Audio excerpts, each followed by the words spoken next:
to the Red Web, where we talk about the culture of comic books. Very excited about our hour-long episode today. I'm your host, Brad West. We have, of course, my partner in crime fighting, Greg Burrow from gvcosplay.com. You can also always catch him at Dragon's Lair, pretty much always at Dragon's Lair. He's chained to that dragon. And my girlfriend, Anastasia, is here. She's going to be helping us out, and we can check her stuff out at, I just lost all my stuff. How embarrassing. Okay, so Anastasia is on loveandlounge.com. You can see some of her crafts. She's one of my crafty friends from Joann's. Bradley Spears, he's one of my cosplay friends and one of our volunteer friends with Heroes of Texas. And he's going to be, you can find him at facebook.com/Bradley Cosplay. So that's kind of an interesting one too. Also on Instagram.com, Bradley Speed. Nice. Cool. Real quick, just to throw this out there, Greg and I and Bradley are going to be attending the Casa Superhero 5K on September the 15th. Make sure you check that out. Where is this going to be at, Greg? It's going to be at the Broadmoor campus in Austin, Texas on September 15th. It's across from the Domain, across Burnett Road from the Domain. It's a really amazing event, and I highly suggest checking it out. It's CasaSuperheroRun.com. So you can go and check out more information there and register for the race, which is awesome. So yeah. Come out, see us. You're going to see a lot of superheroes, a lot of stuff in costumes. The various comic book shops are going to be giving out freebies, and there's ice cream and superhero rides and games. It's amazing, and this year is actually the 10th year of the run. We're very excited to be participating with them. We have been actually doing this with them since the beginning, and we love Casa, so check that out. Also, we're going to be talking about some material from my cosplay panel, or my Comic-Con panels that we do for the history of GLBTQ superheroes that my partner Frank Hui does with me. You might have seen us over at Greater Austin Comic Con. We're going to be at San Japan on August 11th doing that. So some of that material is going to be coming up. I just want to make sure I give a shout out to Frank because he's amazing. I call him my power guy. He couldn't make it. He's visiting family in Chicago, so whatever. All right. Today's episode, and please bear with me. I had a Red Bull before I came here, and Brad and stimulants do not really mix. I'm like that squirrel on over the hedge right now. So if you can't see me moving, you understand what's going on. I'm really excited. I've been wanting to do one of our more socially conscious episodes for a while. Now that we have an hour, we're gonna go touch on minority swap outs. This is a really, really topical thing, not just in comic books and a lot of media, but it's become more and more common. Unfortunately, we still have, haters, but, whatever. But I would like to talk about, like, some of the better examples, some of the not so awesome examples, pros, cons, sometimes it works, sometimes it doesn't, what is it we need, what is it we want, and what are we getting? So just real quick, to make sure that we kind of are on the same page with what we're talking about, because there's so much diverse information about diversity. There are basically 3 to 5 forms of minority representation in the superhero genre. Original characters, so they start off as a minority, which is personally my favorite. I think they have the strongest...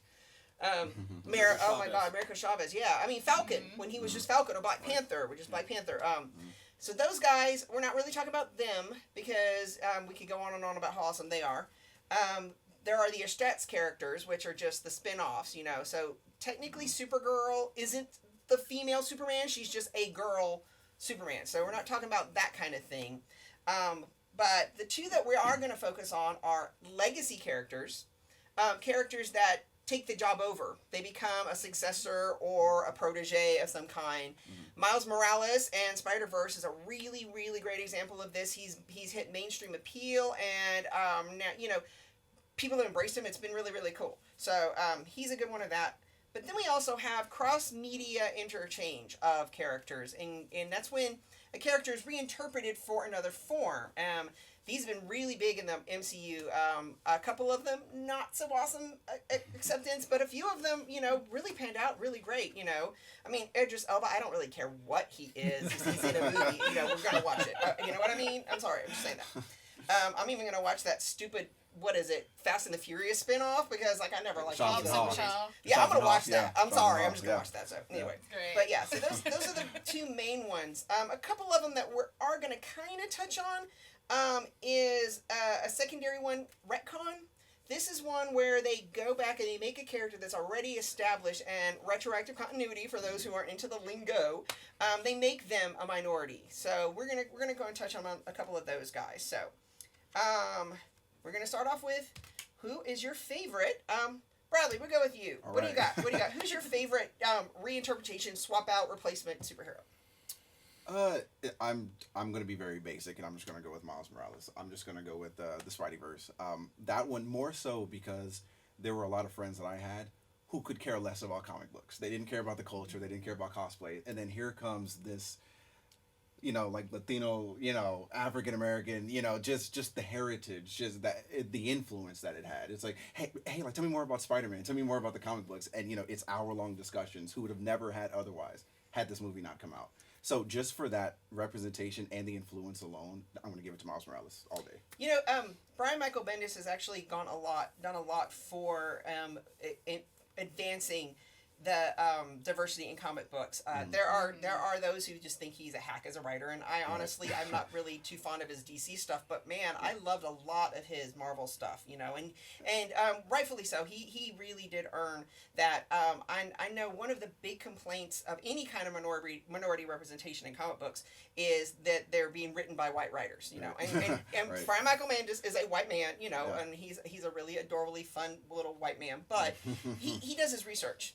And a lot of it comes down to understanding and respect, and I've read a lot of stuff with minorities in it. And, one of the things we bring up on our panel is Jim Shooter, and he's infamous for starting like some really, really uncool gay stereotypes in comic books, and it's if you're going to tackle the minority, you need to make sure that you're not just throwing them in there for the hell of it.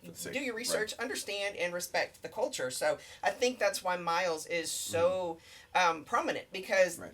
He really did do that. He really made an attempt to, honestly, like, I have some friends, the girl who does my illustrations there, my girlfriend from art school, Rita, her and her husband are a mixed couple, and I swear I think of Miles when I think of them every time I read his comic books, because I'm like, right. Yep, that's hot-blooded Latina mama, and that's a nice, strong, silent black dad. Right, right. I know those people. You know what I mean?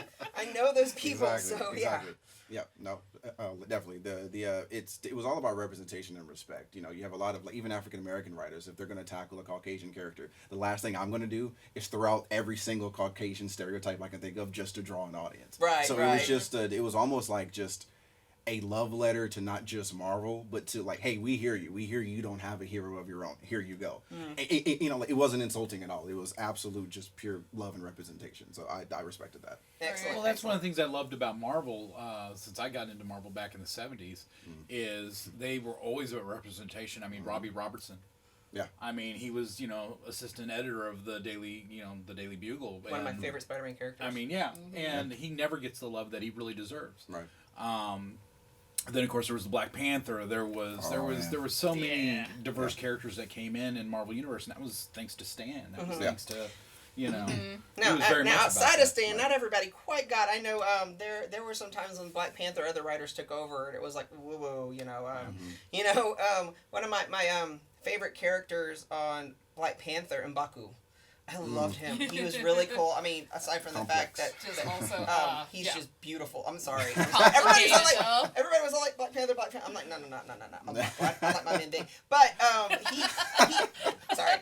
I apologize for nothing. We already had this discussion before the show. But in the comic book, his character back in the day was a villain, and his name was Man-Ape. And that's like, I'm sorry. Yeah. That's kind of like, okay, that's not handling things with particular. They did pay homage to it. I love the gorilla tribe, and I love the costuming and everything and stuff. But so yeah, there's things like that come and go. But aside from that, do you know one? What brought you into comic books other than me and just dropping you in the deep end of my world? It's like I had a couple of different things. I'll admit, once we started having having all the Marvel movies and stuff come out, that's where I really started resurging back again to it. And it's like, I'm actually going to agree with him about Miles Morales, because at first, there were a lot of people who were like, this doesn't mean anything. It's like, we want our old Spider-Man back. This doesn't count.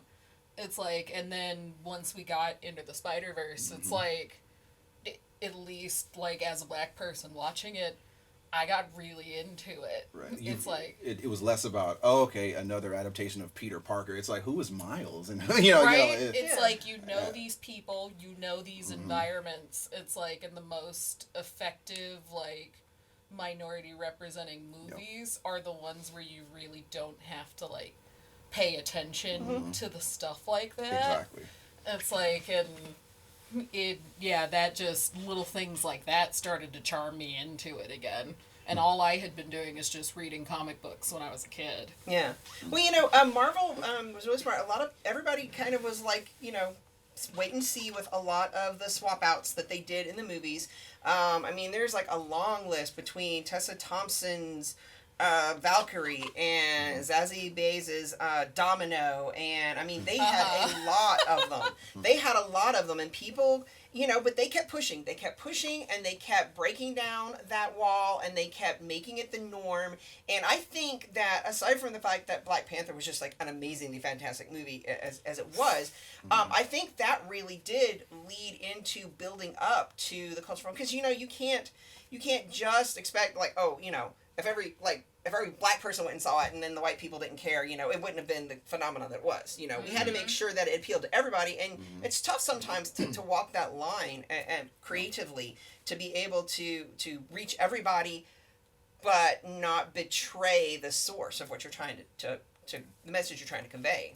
I know that when I was watching Black Panther, I was really lucky because I was enjoying what I was watching, but I had a black couple sitting next to me, and they were so into it, and they were enjoying every single aspect of it, and it really heightened my enjoyment of the movie to see them enjoying it so much. Oh, the hype for Black Panther was so real. That was a whole other movie in itself. Oh my god! It's like just coming at the movement from both sides. When Black Panther came out, it wasn't just we're just gonna go. People were dressing in like African specific garb. Yeah. Well, we're gonna talk about Black Panther later, because I know.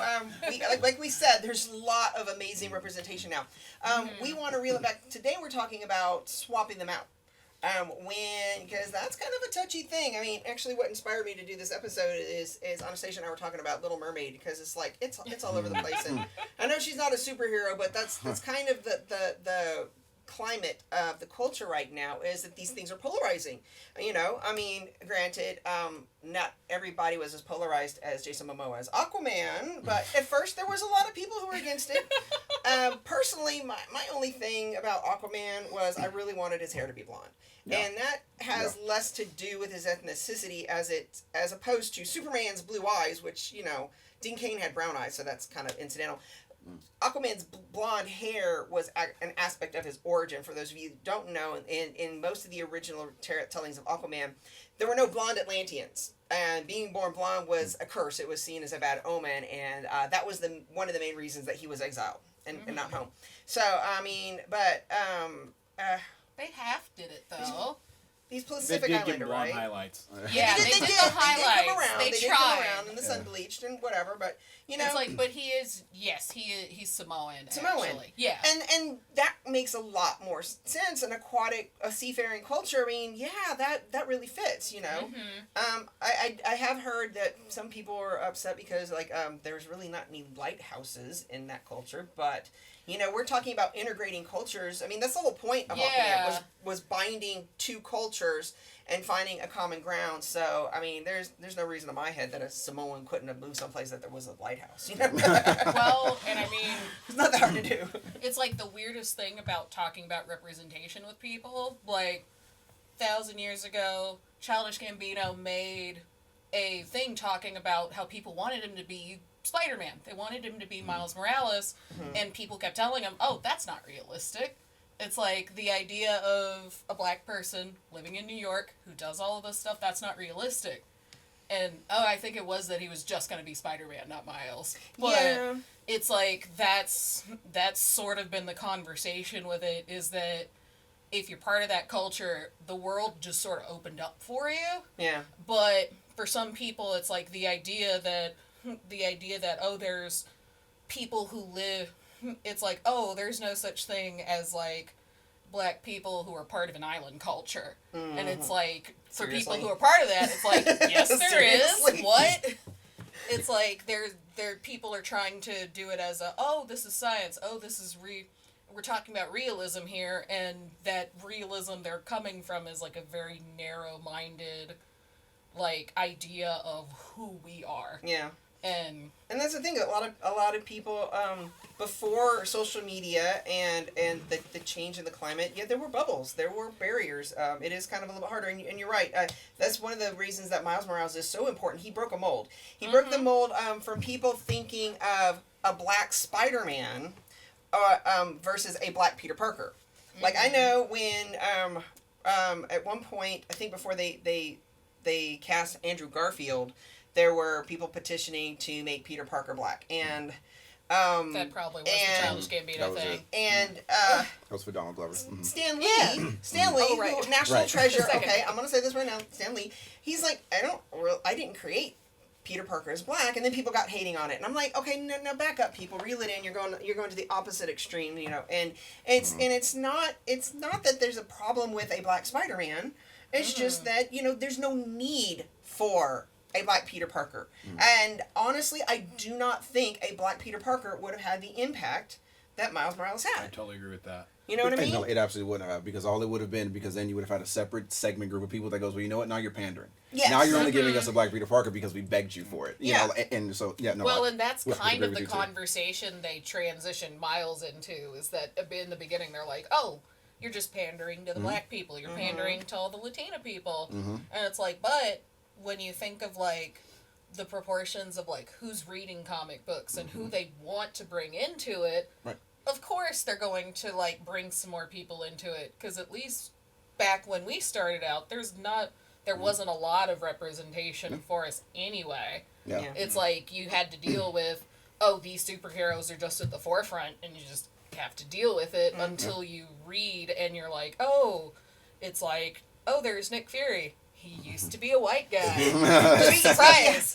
No, actually, that's another funny one, is that in the Ultimate Universe, the one where Miles appeared, they recreated Nick Fury and they modeled him after Samuel L. Jackson, which was kind of like art imitating life, because he was modeled after Samuel L. Jackson. And then when they did the movie, they're like, you know what? We're not going back to David Hasselhoff. Yes, David Hasselhoff did a TV movie as Nick Fury. Look it up; it's a real thing. And they're like, okay, you know what? Let's just ask Samuel L. Jackson. Why reinvent the wheel? But when Bendis did the first ever crossover between the main universe and the Ultimate Universe, it was called Spider-Man, and it's where Peter went and met Miles in his universe, and Nick Fury has got Peter Parker Spider-Man captured, and is asking him about the other universe, and he gets curious. He's like, so does your world have a Nick Fury? And Peter's like, yeah, but he's white. And Nick Fury's like, this is his response. Well, that's unfortunate. I just love that was the cold line. He's like, yeah, but that's unfortunate. Very deadpan. So yeah, some of that, and that's the point. You've got to take the humor with it. You got to take the humor with it. As a gay person, that's one of the things I've had to accept. Gay people for the longest time, that was our door into culture and society and television and media. For the longest time, gay people weren't taken really serious. You had you got Jack from Will and Grace. He was what people. Yeah, that broke down the door, the laughter, and that was what got people more comfortable with it. But then you go around talking about pandering. I mentioned this before the show. Iceman, my favorite X-Men. I grew up when I was around watching Spider-Man and His Amazing Friends. I loved Bobby Drake, Iceman. And when they retroactively outed Bobby Drake as gay, I hate it. I try to respect the writer. He really tried. He tried to pick up from what Marvel did and make it really, really good. And he did a good job in his right, but I felt it was pandering. I felt it was unnecessary. I would rather have my Kamala Khan. I would rather have my America Chavez. I would rather have like a prominent new gay character promoted over, or promote characters that are already there, like Robbie Robertson or the Falcon, or that's a lot of people got really upset when they were talking about changing J. Jonah Jameson black in the movies. I know that's because that's pointless to change J. That destroys his entire character to change him black, because the whole point is that J. Jonah Jameson is a bigot, you Right. know, Yeah. and he's a jerk. He's, Right. you know, Right. no one really is supposed to like J. Jonah Jameson. And Right. Robbie Robertson was always the guy everybody wanted to work for. He was the guy that, you know, kind of toned J. Jonah Jameson back. He was like, okay, Jonah, you know, you know, And settle down now. exactly. And you can feel when things are forced. You can feel Yeah. it. The audience isn't stupid. It's not, you know, and underestimating your audience is like a really big part of this. I know, was it last year or the year before? Some of the Marvel editors put their foot in their mouth and basically were blaming minority representation for their dwindling sales.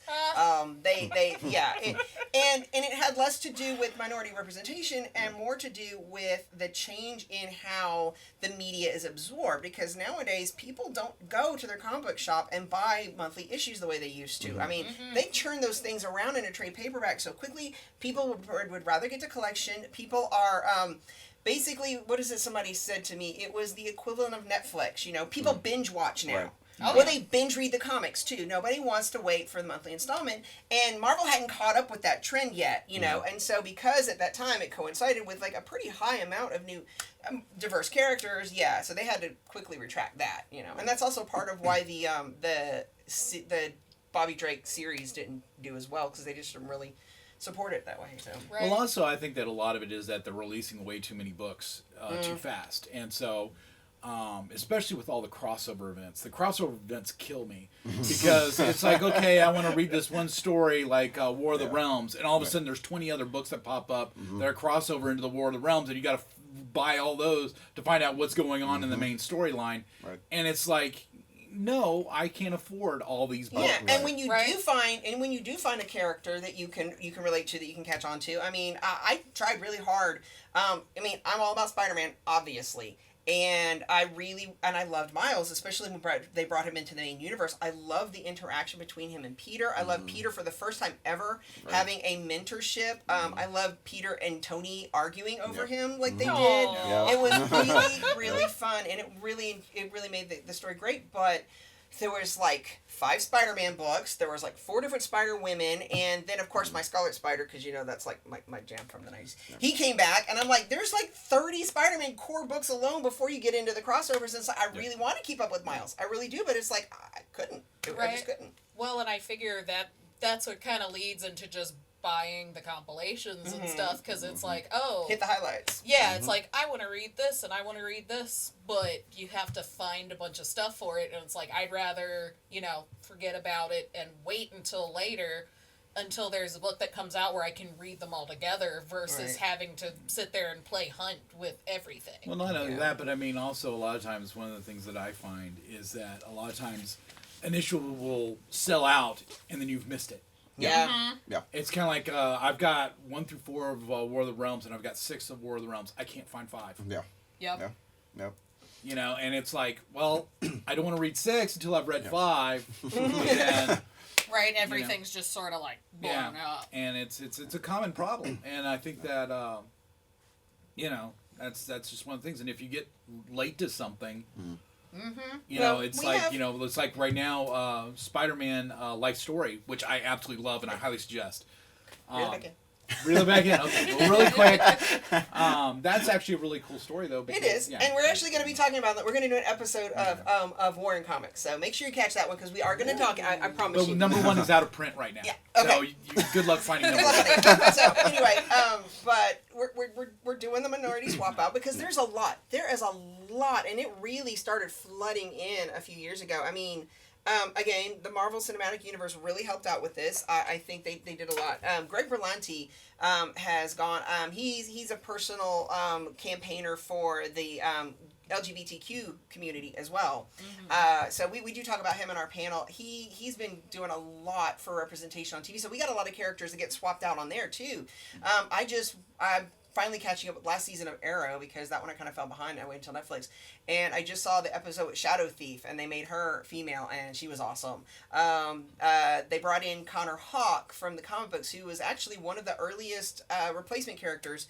For those of you that don't know, in the 90s, Green Arrow died, and his long lost son took over Connor Hawke, who was half black, half white. He was mixed, so he was really cool. And so they even use his character in Arrow, which I think is kind of fun. There's been some really, really cool ones, especially with the GLBTQ community. In Supergirl, they had the first transgendered superhero in Dreamer. She's a Legion of Superhero character that they retroactively made transgendered, and they even made it part of the story. It wasn't just there to go pander. You know, part of her story was that only the women inherited the power, and her sister was expected to get the power. But when she had the change, she got the power instead, and it put tension in the family, and it actually made a really cool, dramatic aspect of it, you know. So it wasn't just there to be there, and I think that's kind of an amazing thing too. Also, going a long way for representation. I talk about Judd Winnick. Judd Winnick was a writer-artist, started in the 90s, and he really pushed the envelope for LGBTQ and minority representation in comic books. And one of his earliest creations was Thunder, the daughter of Black Lightning, who you know, one of the OG Black superheroes, like, that really was out there, and she was a lesbian, and they brought that character to their show, and I love it, and they do an amazing job of it, and the representation, the characterization, it's really, really fun. So those are some good things. You know, and it's not completely new. It's just now I think the culture is ready for it. You know what I mean? Maybe. They're getting there. I was like, they're getting there. I've always been Also, ready I think for a it. lot of it has to do with some really amazing writing. I think the Kamala Khan Miss Marvel books are just absolutely mind-blowingly amazing. I think Moon Girl and Devil Dinosaur is really cool. Yeah, that one's very I think, popular. Yeah. I think Such a cute Ironheart, one. really great character. Of course, Miles Morales. I think that they're really coming out with some really good stuff. Then, of course, there's America Chavez. And Yeah, she's a new character altogether, but yeah, she's really well. I guess. But I think Marvel's really just knocking it out of the park. And I mean, I know that you have issues, but I love the Jane Foster Thor. Well, okay. Absolutely love Jane Foster Thor. Yes, we got to bring that up. That's positive And I am negative. so happy that Natalie Portman's coming back to play her in Allegedly. Allegedly. Love and Thunder. It's Love and Thunder, right? It's like I'm not Yeah, really Love sure. and Thunder. I just know that she was really as long as they fix the issues that she was dealing with. yeah, she wasn't very happy when she left Marvel. In fact, it was a surprise to everyone when she was in Endgame. But no, my only issue I don't have a lot a of it problem. is that she wants to act. And she doesn't want to be just the girlfriend. She wants Right. to act. She wants to have meat to work with. Yeah. And with Jane Foster Thor, you've got that. I mean, and she was holding up Mjolnir at San Diego Comic-Con, and I was like, you go, girl. Yeah, Do you know who's directing that yet? The same gentleman who directed Thor Ragnarok. Oh, okay. Okay, so I can't say his name. Tiki. Yeah. It's like a Taki Watiti. Yeah. yeah. Tahiti Watiki. Yeah. No, Taki Watiki. Yeah. Watiti. Taki Watiti. Okay. Anyway, Right, we'll edit that could be a whole episode on its own. Anyway, no, my only issue, I didn't have a problem with Jane Foster Thor. I had I didn't have a problem with Jane Foster in Thor's job, as we were, okay. So my thing is the hammer says, and I'm going to say this every time, it says, who is worthy shall have the power of Thor, not shall become Thor. Okay, it makes no sense in my brain that her name becomes Thor. Yeah, she could get the power, she can get the job, she could become the new goddess of thunder. I'm all right with that, and as far as I'm concerned, you could have had the exact same stories and it worked just the same. Changing her name to Thor was a sales gimmick. That's all it was. I mean, it's like when Sam Wilson became Captain America, he didn't become Steve Rogers, he became Captain America. I'm just saying that's my feel on it. I mean, And I respect other people. I guess. It's like Thor just doesn't have like a cool superhero alias though. It's Exactly. like, especially for marketing purposes, Now- it's hard to be like this person. I mean, what was she supposed to versus call herself? full She Thor. didn't want to go around saying, I'm Jane Foster. Right. Well, she actually became Lady Thor at one point in the comic books, but that is a little bit, but I don't know. It could have been something like on the opposite side of that. There was a character in was it the 90s? Yeah, the 90s. Eric Masterson who became Thor. Thunderstrike. But he had Thor's body. He inhabited Thor's body. So when he hit the hammer, he went into Thor's body, and he didn't want anybody to know that he wasn't the original Thor. So yeah, he had the name Thor. And I'm okay with that. But then when Thor came back, they gave him his own hammer. He became Thunderstrike, and that's a whole nother trend from the 90s we got to go back to. But so yeah, there's some cool ones. There's some hits. There's some misses. it took me a while to warm up to Sam Wilson and Captain America too. And that's only because I've really liked Falcon for a long time. Yeah. When I was younger, I did middle school. I did a school report on minorities in comics and the change of comics and modern comics, and like when Luke Cage appeared, when Falcon appeared. And I always thought Falcon was a strong enough character on his own. I loved the social worker aspect of his character in the comic book. I love Anthony Mackie's portrayal, and the translation of him into a military counselor for that was such a great honor to the original character and bringing him over.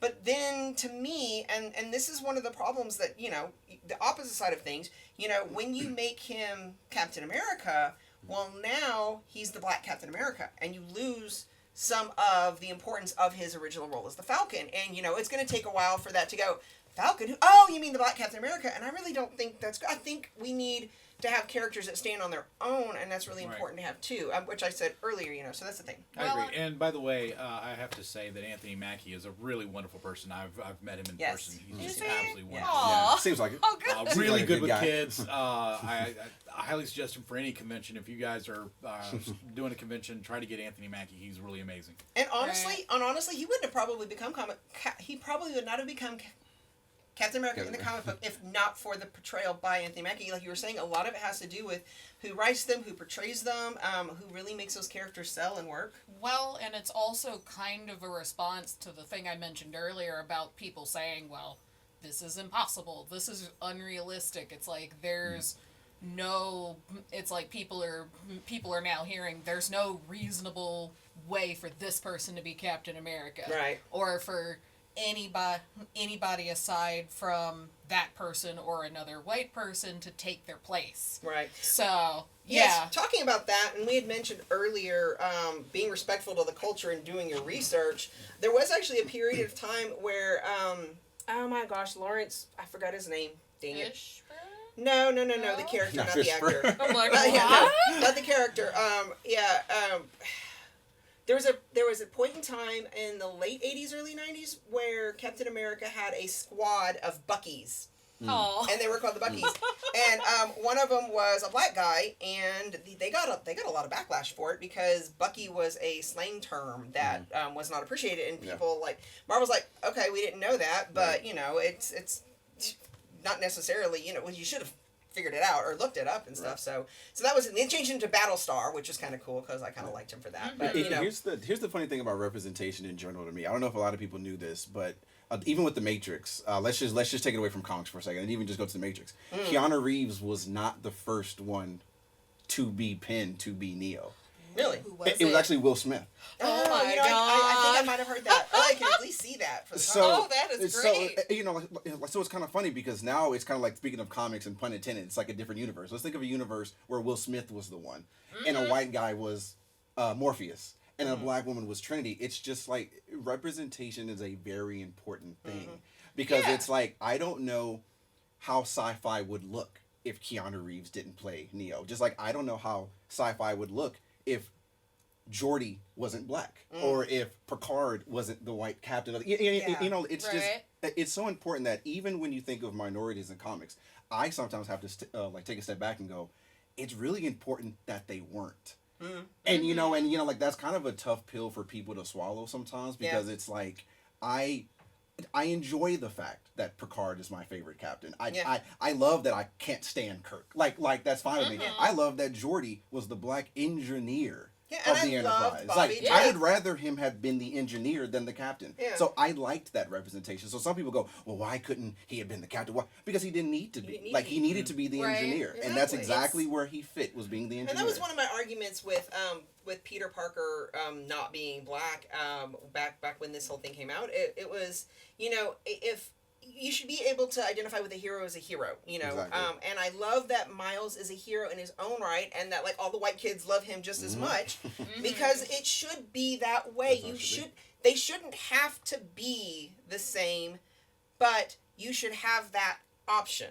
You know what I mean? I will say that you do need to at least have I like to look at like Jon Stewart, The first black superhero I ever saw growing up was Jon Stewart Yep. playing Green Lantern Is that on first one? Justice League. On That is Justice the League. very first, Yep. you know, Which like I was- was yeah. right, and that was a really.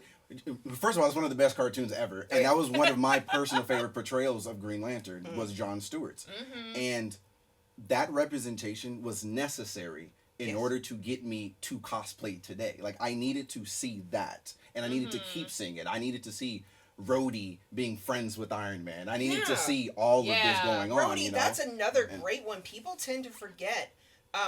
War Machine did not occur in the comic until sometime later. Rhodey was actually the second Iron Man. Yeah. Yeah. Rhodey was Iron Man's best friend, bodyguard / pilot, and for a while he took over as Iron Man in the comic book, and that was a cool story. And then of course, you know, it's a prominent literary trope, you know.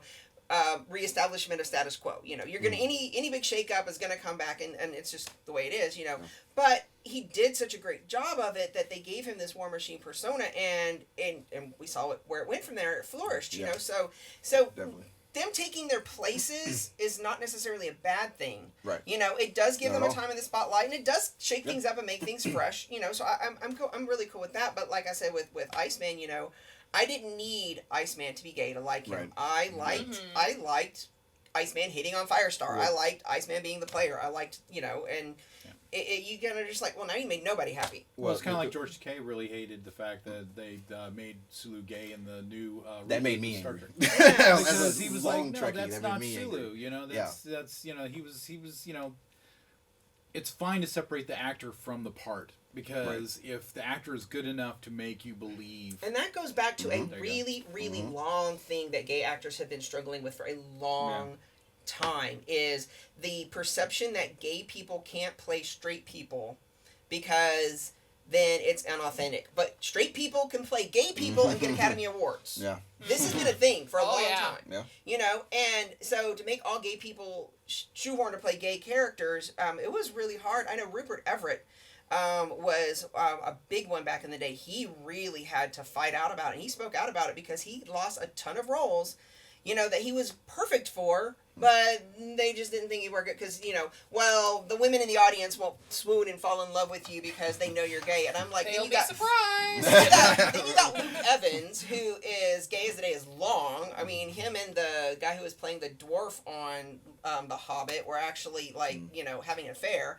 And yet he's still hot and sexy, and he still gets lead roles, and he still has the women swooning for him. So, yeah, you know, but that's a modern thing. That's a newer thing. And just like you were saying, it's important to have representation. Right. Well, and that, I mean, that kind of goes to, like, what societal norms are and how they view, like, people who are outside of the norm. Because most people who are considered, like, in the societal norms have the like, courtesy to have range. It's like, they can look at this person and just be like, oh, yeah, you can play whatever race you want. You can play whatever...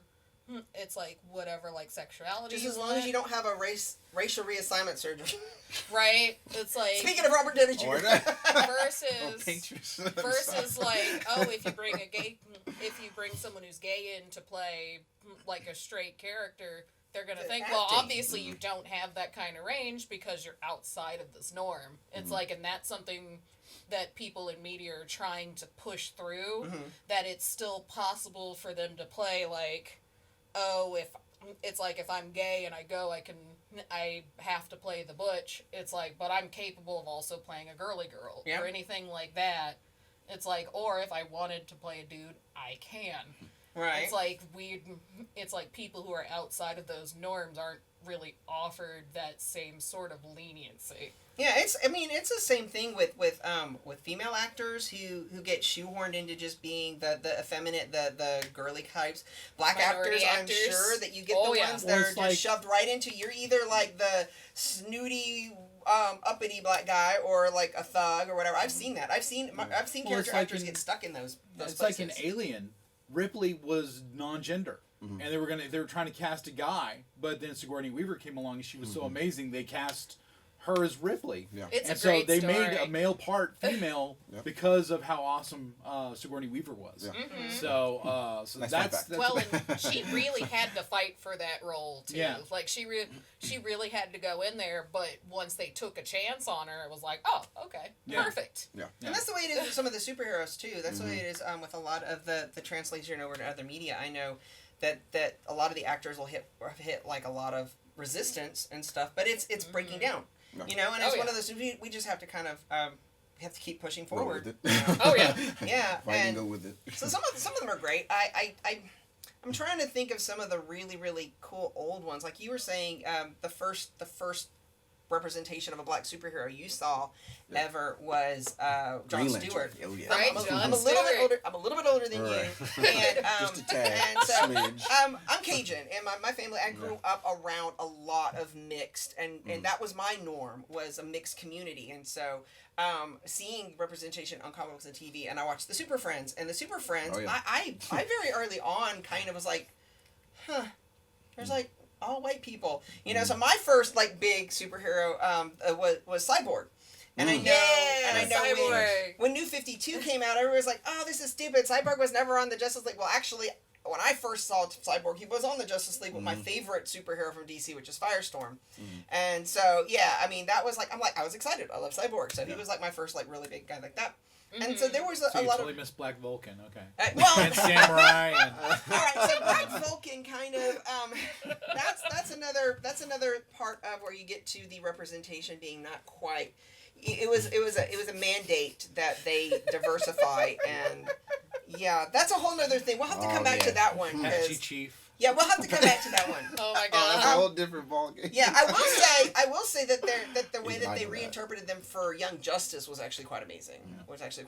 Speaking of, it's funny you bring up Young Justice because one thing that I'm surprised we haven't brought up yet was the Teen Titans, the new adaptation, and then Starfire being black. Yeah. And that, Oh, yeah. talk about a gigantic That was storm a blow. with that, You know with what? that making My Starfire. biggest problem with that Was was that- that she was so violent. Yeah. And that Yeah. she Yeah. killed people and Yeah. had no remorse whatsoever. Yeah. There was a lot of changes she's to more like like the Maxima characters that it was like than Starfire. oh. But the entire teen, Yeah, it that was entire a- show It was was an kind of issue like, with the brutal. whole oh yeah, show. it was more than just broody. But Yeah, and you know what? The only episode that I actually bothered to watch was the Hawk and Dove origin story, like I told you, and that made me so sick to my stomach that I just Yeah. couldn't handle it. However, and this is going back to gay actors playing gay characters.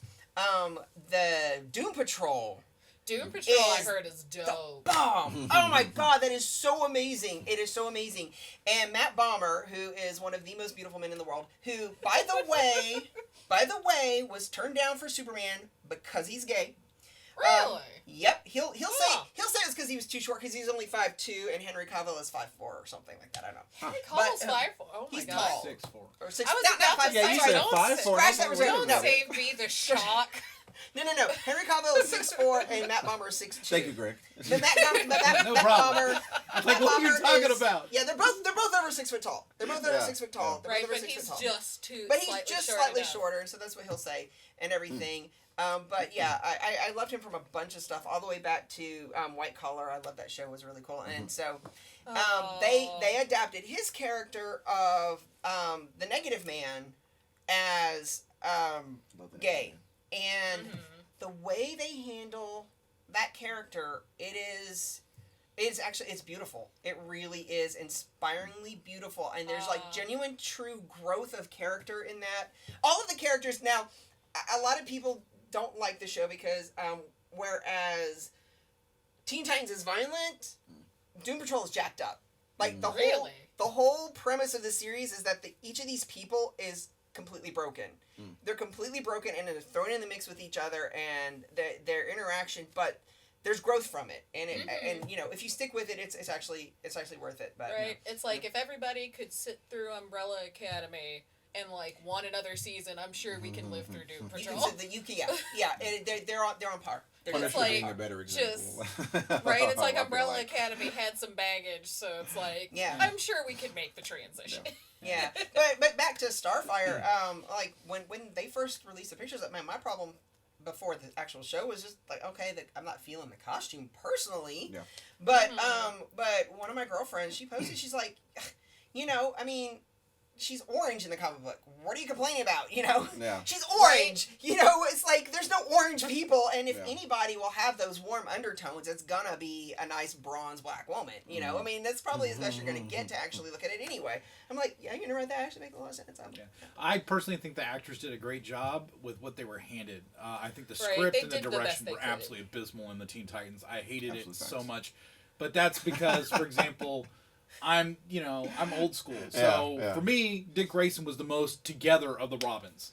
Oh yeah. And Not this adaptation. no, this adaptation, Right? he was Not in his killing last people. Oh, one. he He was was canon. Yeah. he Right, was right. was brutal. He was not really caring about saving people. Very callous. He was he was supposed to be a police officer, and he was like basically, Yeah. going against his Well- oath of his police oath every single day. And I mean, I'm sure any Back- police officer back that on watched it would subject. cringe. Back on subject, that's one of the characters that I cared least for was the Simon Baz Green Lantern. That he was a Lebanese Green Lantern, and him and Jessica Cruz became the new centerpieces of the Green Lantern book. And that's what I felt like. It's like you're going with this stereotype of of them being overly violent and overly fanatical, and I'm like, Yeah. Yeah. I'd like to see I some personally am shake I'm up. with Stan Lee on the premise that a hero book should basically show hope yeah. and show a light for people to follow. And Teen Titans as a show does not do that at all. All right, you need to stop with Teen Titans. 'Cause we already got What- Starfire, and that would move on. One thing I realized that like also we didn't do. You brought up the Little Mermaid earlier because that was one thing that I was like really passionate on my Facebook about is that the fact that there were a lot of not really my Caucasian friends, but just a lot of their friends were just this isn't the Little Mermaid I grew up with, and I was like, which mermaid was that? The one that doesn't exist, or the one that was based off some folktale you never read? Right? And Which, that's by the- the way, in the original, she dies. She Right? dies. It's like yeah. it's a weird. So if you want to get really back to the beginning, yeah. Right. Well, and that floated around like the accuracy argument, like Yeah. people going, "Well, scientifically this," and I'm like, and they should Really? stay close to the Danish folktale, and I'm like, Disney didn't. Disney didn't. Well, Right. and It's like- that was kind of Disney like never sticks to the fairy tale. No. right. They make a very happy version of the fairy tale. Just for Yeah. anybody who's like, this is the accurate version of the fairy tale. Not a single Disney story right. is that close or And, that accurate. and then we talk about because normally there's not a lot of, at least even just speaking from my mom for example, and like me having a son for example, there's not a lot of. Whenever a black doll is created, for example, there's a lot of praise. There's a lot of celebration. Why is that? Because there's not It's not enough the of it. norm. That's Yeah. not normal. Well- So then you have, how many? I can name 80 white fairy princesses right now. Yeah. How many black ones can I name? So here comes Mermaid. Here's another one that we could add to our list. That Right. is not even based off anything. And all we have so far right now is like a princess. It's Yeah. like, and she didn't show up until I was 18 years old. Yeah, she's- when yeah, Tiana first pretty came recent, Yeah, out. we Yeah. had Princess and the Frog, and then of course she was based in New Orleans. That is not a dig. That's one of my favorite No. Disney movies No, of right. all I'm time. Cajun. Anything But- in New Orleans, right. I love. But I it's love. like, so we got that. It's like, sweet. Now, how far out can we do this? yeah. And here's a crab who speaks Jamaican. I'm sorry, but it's a Jamaican crab. If that mermaid should be any race, she'd be black. Right. So that, yes, I didn't even get this. So like, let's argue the accuracy thing. Okay, you have a No, Caribbean crab, and then you have a Caribbean fish crab, yeah. who sounds like he has kind of an accent from the far east of Africa. So it's like, Well, it's It's And I don't also, know. one of the funniest things I'm gonna laugh because I personally feel like little kids that go and see this Little Mermaid are not Not gonna gonna care. care. They're not At gonna all. care No, At all. It's the Kids are adults At all. that are gonna care, and it's like. But isn't really that how just it let always the- is? Let the kids enjoy, the Yeah. movie for what it is, Well, and not care. I mean, You don't like tell them they don't know any better. I mean, there's a lot, like the Marvel movies, there's a lot of characters, and you tell people that they were originally white in the comic book, they'll be like, what? Yeah. Right. I mean, Chiwetel Ejiofor, love him, amazing as Mordo, but Mordo was actually way not black in the comic book. There's like a little toss-up about, I mean, okay, everybody loved Tilda Swinton in just about everything, so we forgive her Oh, being, that. we forgive her Oh, being that. Celtic, but, at least it was a woman, so it was something. Yeah. It wasn't Ben Kingsley as the Mandarin. It wasn't that tragic. wasn't Yeah, that that bad. was. You've heard about that coming up, haven't you? It came up again. Are they gonna? Oh yeah, The they're bringing the real Mandarin Mandarin's gonna back show for up. something. Oh, yeah. really? Yeah. Okay, he's well coming then. because But that's Real because. Shang-Chi. Oh, Mostly that's because all of us right. are The like- Shang-Chi comic book. Yeah, because I Well, remember. no, the movie. The movie. Yeah, I know the Shang-Chi movie. and that's another cool thing. I mean, representation-wise, I mean, Disney's really pushing to hire Marvel. Chinese, Chinese actors and That stuff. China market is big. Oh, It's yeah. getting bigger. Oh yeah, Crazy Rich Asians made Yeah. so much money. People are going, oh, It was such a and pretty movie. But that's a lot of what it comes down to too, and I say this all the time. Any discussion we have about comic books and superheroes is you always have to remember they have to walk the line between art and product, and that's a challenge Oh, to do in and of itself. So I mean, there are things that are unforgivable, but there are things that you gotta kind of be patient with. I know one time. There was a point where a few years back, Stan Lee, God bless him, he thought he was being, pragmatic. He posted a picture of all the women of Marvel and said, Happy Women's Day, but then everybody starts hating. They're all white women and blah blah blah blah. And I'm like, okay, well, he tried, but then they're like, and somebody got really really crappy about it, saying, all the comic books are all written by little old white men and whatever blah blah blah. And then somebody made a really good point. Actually, those little white men were all Jewish men who had to change their name to Christian names so that they wouldn't be ostracized from the community. I mean, everybody's got their struggles. You can't judge like that. You can't judge like that, And when it comes to media, we're talking about representation and we're talking about the change in culture and how they interact and back and forth, sometimes you just don't know. I mean, you try. I mean, you got to give that effort. You've got to have that understanding. You've got to find a balance in between. And like I said, even me, there are characters. I'm like, okay, that's what you think gay people are, but at the same time, A for effort, maybe. Yeah, yeah. Right. Yeah. But then you even think back if you really want to get kind of existential with it, like let's say that there's a lot of people who probably don't even know about Black Cowboys, for example. Oh yeah. But then you think of movies like Blazing Saddles, for example. That was 100% satirical. That is my husband's one of his favorite movies. I cannot tell you how many times we watched that movie. Right, Yes. but do you know how many people that I'll talk to and they go, well, there's no. Wait, I'm like, tell me more about Black Cowboys. And it's like, you don't even know that. And it's like, when you hear questions like that, that you didn't even know that there were civilizations and whole villages and just a community with Black everybody. Cowboys. And Will Smith, as Neo, Will Smith, when he did Wild Wild West, I mean, I knew that one because my name is West, and I remember when I was a kid, so I'm like, oh, I watch Wild Wild West. I'm like, okay, it's not the same guy, but it's cool. It's cool, Right. But people had backlash from that, you know. Yeah. Well, and it's like the interesting thing about that has been like, we were all in our bubbles for so long and now everything's starting to cross over. And it's like we spend a lot of time thinking things are just really normal. And then little things like that eke in and it's like, what? And what we all have to do, at least from those different cultures, is being able to reach across and be like, hey, this is what's going on. It's like Black people who live by the coast exist. It's like, oh, this isn't realistic because Black Cowboys didn't exist. And it's like, yeah, there was. It's like, sit down for a second. Let me that's- educate you. that's- There's still Black Cowboys. They're still out there. they're They're there. still, yeah. Oh, yeah. I mean, especially around Houston. There's a big Oh, yeah. African-American cowboy community. Yeah.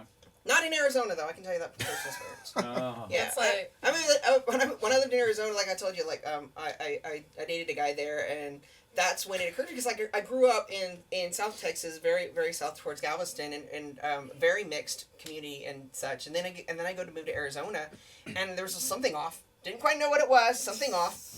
And then I met Terrence, and I'm like, oh yeah. There's not a lot of Black people here, and he's like, "Yeah, it's too hot for us. We don't like it here." So, but yeah, no, but there are more Hispanics over there because, like, New Mexico and the border and everything. But and that's the thing. You take for granted your own environment. I've had this discussion with people before.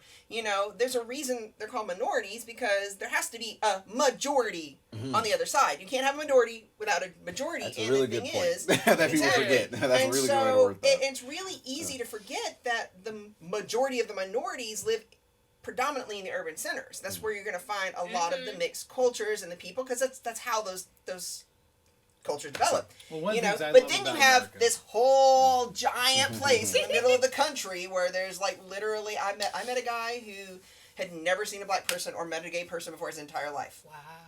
Yeah. That's the thing. He was- But one of the a things sweet I little love kid, about but, yeah. America is the fact that we're a melting pot, and I think that that's the strength of America, and I'm looking forward to seeing more of that. Yeah.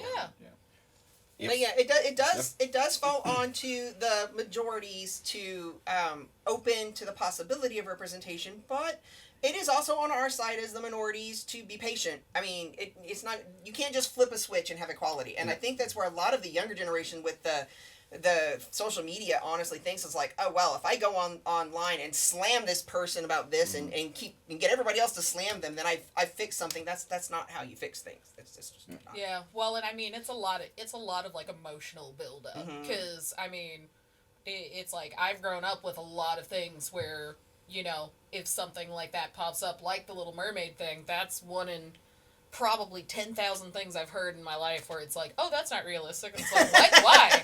Yeah. Since when? Why? Since when? No. It's like, and That's kind of how I felt. Yeah. right, and it's like it's on people who are outside of that culture to still kind of open their minds creatively to be like, well, of course this is possible. Yeah. It's like, because otherwise, yeah, a lot of the people who are lashing out like that have, you know, been in their cultures long enough, and we have to deal with the double thing of, oh, I have to learn about mostly like white related cultures and then also have to deal with my own culture. It's like versus other people who, yeah, I have met people who I was like the first black person they've ever met, and it's weird. It's like, but yeah, most of those people are lashing out just because we're getting at a point where it's like escalating. Yeah. And, you know, you try to reason and you try to sit there and be like, all right, well, if I just show them that black cowboys exist, this should be fine. But no. then you have 1,000 people coming back to you like, no, I don't like this. I don't accept this. And then, just you get to a point where you're like, what can you do? But there is one quick note I want to make on something Greg said about the writers, because I do think, one, when it comes to any media ever in life, the most important role I think is the writer, because that's the brain. And Oh, one thing that absolutely. Greg touched on earlier, there were two things. One, there's a way to do it right and a way to do it wrong. The way to do it wrong was what they did with Fantastic Four. Was when Michael B. Jordan took on that role. We're not even going to go there, but that role. But then you have Star Trek Discovery, for example, where the captain is black, and Star Trek Discovery is arguably the best Star Trek ever made. I've And seen it. that is like, so a lot of people haven't because it's on a premium service, but Yeah. for the people that have seen it, like for me, for example, who have seen every Star Trek, every media, everything, that is one of the best Star Treks ever made, The and you have a only one black I captain ever watched was representation. DS9. Yeah. It was the only one back in the day. Oh God! It was the only one. And it just so happened it came out at a time when I had access to the TV, and that's Yeah. when I saw it. And I'm like, okay, this, Yeah. I didn't really ever see any of the Next Generation until like, Yeah. I think the movies. Oh wow! But that was just a good point that he made, because that was a character and that is a captain and that's a story, because it's a prequel and that's a story that's written so well. And here it is, one of the better Star Treks, and she's the captain. We're off. Oh, you're off. We're off. Oh, I didn't know we were up to 9:30. So Sorry, 927.5. See you next time. I was trying to I know, I kept, Oh, I didn't kind you of know, wrap it up a little bit. Sweet That's touch what me.